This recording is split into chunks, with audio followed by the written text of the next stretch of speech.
रूपं भयामहं भूतभव्यभविष्यन्तं महाकालं नमाम्यहम्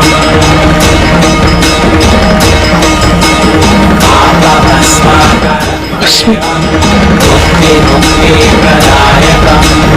आर्तकीर्यभर्तारं प्रजाम्यहं च सर्वदा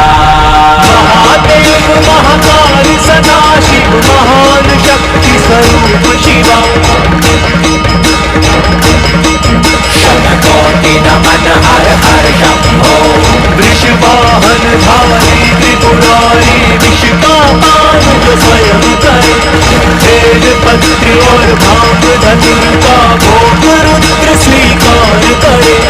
खंड भुजंग सदा